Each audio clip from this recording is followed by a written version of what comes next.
Miracolo di vita, Villa Clara, si apre alla città e restituisce luoghi, memorie e storie.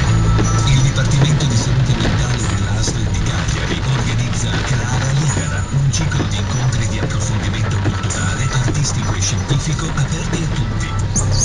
Il 24 ottobre, indizi e indirizzi, domande e risposte sulla scienza, caccia al tesoro organizzata dal Dipartimento di Salute Mentale in collaborazione con Laboratorio Scienza, indirizzata a tutti, da 6 anni in su. La partecipazione è gratuita, si comincia alle 17, iscrizioni a partire dalle 15. Informazioni e prescrizioni all'indirizzo claralibera@laboratorioscienza.it.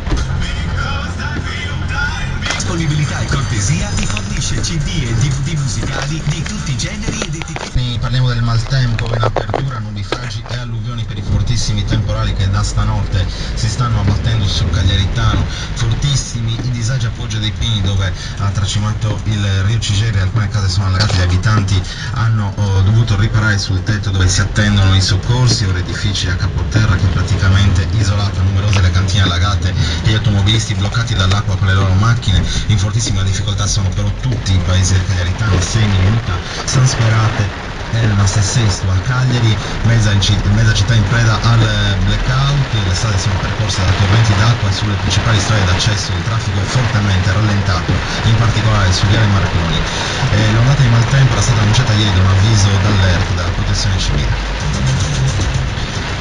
Cambiamo argomento, la protesta dell'università oggi, giornata decisiva per le rivendicazioni degli studenti nel polo umanistico di San Michele, il confronto fra presidi e rettori di stretta, ci torneremo nel corso della mattinata.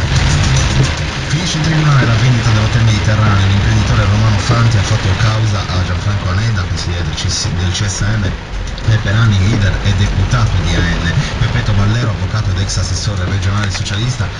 Cosa sta succedendo, Alberto? Sì, Paola vi ha dato i numeri per entrare in contatto con noi e ora facciamo un primo collegamento, sentiamo, vediamo se riusciamo a collegarci con Giacomo Mameli. Sì, poi tra l'altro ci sono un po' di difficoltà. Allagata, i negozi sono allagati, sembra di essere a Venezia, acqua alta, per entrare ci vorrebbero le panchine.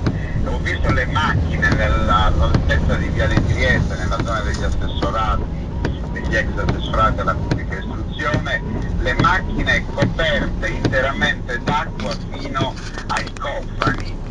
Per arrivare lì io sono dovuto passare, perché partivo da casa mia, dalla zona di via Barutta, piazza Giovanni, sono passato in Viale Merello. Viale Merello era un autentico